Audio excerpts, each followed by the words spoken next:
आज पूरे उत्तर प्रदेश के अंदर दो तरह की यात्राएं दिखाई पड़ी। आज केंद्र के अंदर जो सरकार बैठी है वो सरकार सिर्फ और सिर्फ महंगाई को बढ़ावा देना जानती है, बेरोजगार को बढ़ाना जानती है। जो महिलाओं पर घटनाएं होती हैं उन घटनाओं पर चुप रहना जानती है और ऐसे तमाम मुद्दे हैं जहां पर सरकार शांत रहती है। किसानों ने एमएसपी की मांग की है और उनकी मांग करना कोई गलत नहीं है, क्योंकि जिस तरह से देश के प्रधानमंत्री जी ने किसानों के काले कानूनों को वापस लेते हुए कहा था कि उनकी तपस्या में कोई कमी रह गई है, इसलिए वो इन बिलों को वापस ले रहे हैं। लेकिन वो आश्वासन दिलाते हैं कि किसानों को एमएसपी दी जाएगी, तो वो अपनी एमएसपी मांगने के लिए एक बार फिर से निकल पड़े हैं दिल्ली की ओर और वो सरकार ने उनको रोकने के लिए सड़कों पर कीलें लगवा दी हैं। यहाँ तक किसानों के ऊपर आंसू बम के गोले भी दागे गए और कुछ किसानों को गोलियां भी लगी हैं। और यही सब को देखते हुए उत्तर प्रदेश के अंदर 80 लोकसभा सीटों पर विजय हासिल करने के लिए समाजवादी पार्टी और कांग्रेस ने मिलकर गठबंधन कर लिया है और दोनों का गठबंधन लगभग मोहर लग चुकी है, क्योंकि जिस तरह से आप देख रहे हैं भारत जोड़ो यात्रा में चल रहे कांग्रेस पार्टी के नेता राहुल गांधी जी, श्रीमती प्रियंका गांधी जी यहाँ पर उपस्थित समाजवादी पार्टी के सभी हमारे नेता कार्यकर्ता, कांग्रेस पार्टी के सभी वरिष्ठ नेता, सभी कार्यकर्ता साथी पत्रकार बंधुओं, मैं सबसे पहले भारत जोड़ो यात्रा में आए हुए सभी दोनों दलों के कार्यकर्ताओं और आम जनता का बहुत बहुत धन्यवाद और आभार प्रकट करना चाहता हूं। प्रयागराज शहर दुनिया में जाना जाता है। मुझे खुशी है इस बात की ये मोहब्बत की दुकान को लेकर के जो चले हैं,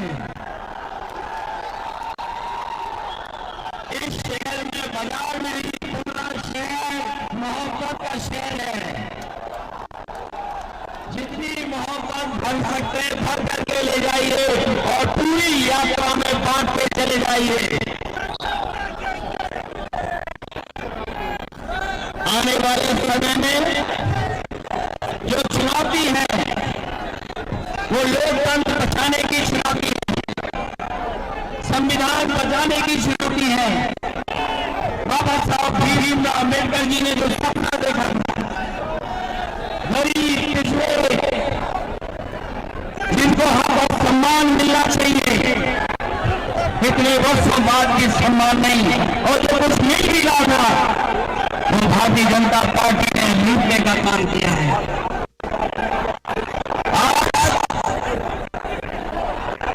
इस कार्यक्रम के बाद जो संदेश जा रहा है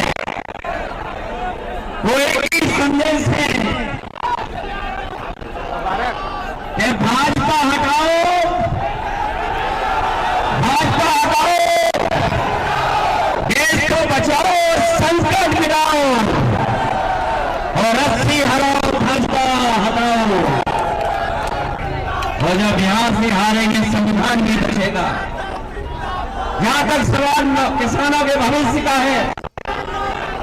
जो लोग किसानों का नारा देते हुए थक नहीं रहे, आज सरकार के खिलाफ आज जो किसान खड़ा है, ये सरकार वो है जो काला कानून लाई, किसानों की ताकत से घबरा करके इन्होंने काले काले कागज ले लिए।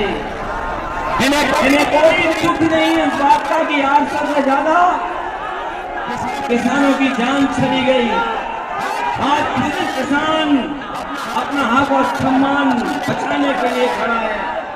हमें उम्मीद है कि आने वाले समय में दिल्ली में भाजपा हटेगी, इंडिया गठबंधन की सरकार बनकर के किसानों को सम्मान दिलाने का काम करेगी। मिलेगी, न केवल सम्मान बल्कि उनकी जो मांगे हैं एमएसपी को लेकर के उनको पूरी करने का काम करेंगे। ये नारा हम सब लगाते हैं, जय जवान जय किसान, और बीजेपी के लोग थकते नहीं, भारत माता की जय बोल करके। सोचो इस देश का किसान दुखी हो, नौजवान के सपने तोड़े जा रहे हो, नौजवान का भविष्य ना हो, उनके हाथ में नौकरी और रोजगार ना हो, नौकरी और रोजगार और डिग्री को लेकर के चिंतित हो। खबरें ये भी आ रही हैं कि नौजवान अपनी डिग्री जला करके आत्महत्या कर रहा है। ऐसी परिस्थितियों में और जब उत्तर प्रदेश में सबसे ज्यादा भर्ती होनी चाहिए थी, लेकिन नौकरियां नहीं मिली, रोजगार नहीं मिला, कोई भर्ती ऐसी सरकार की नहीं जिसमें पेपर लीक न होता हो। ये कमाल की सरकार है, इसमें लीक होते हैं पेपर, और ये लीक जानबूझ करके सरकार करती है। वो इसलिए करती है क्योंकि वो नौकरी और रोजगार नहीं देना चाहती, उसकी नियत में नौकरी देना नहीं है। ये कुछ लोगों को काम, कुछ लोगों को लाभ पहुंचाने का सरकार क्या कर रही है। हमें उम्मीद है कि इंडिया गठबंधन और पीडीए की लड़ाई एनडीए को हराने का काम करेगी। ये पीडीए जहां जहां आवाज उठाएगा वहां वहां भारतीय जनता पार्टी का सफाया होगा, और इस यात्रा के माध्यम से जो संदेश जा रहा है मैं उसको बधाई देता हूँ। राहुल जी को, तमाम अपने कार्यकर्ता साथियों को धन्यवाद देता हूँ जिन्होंने इस कार्यक्रम को सफल करने का काम किया है। ये सफल तभी होगा जब उत्तर प्रदेश से भारतीय जनता पार्टी का सफाया होगा। 80 हराओ, लोकतंत्र बचाओ, बीजेपी भगाओ। मैं तो ऐसे तमाम मुद्दों को लेकर ये यात्रा उत्तर प्रदेश के अंदर निकली है, और निश्चित ही इस यात्रा की सफलता को देखकर केंद्र सरकार चिंतित है।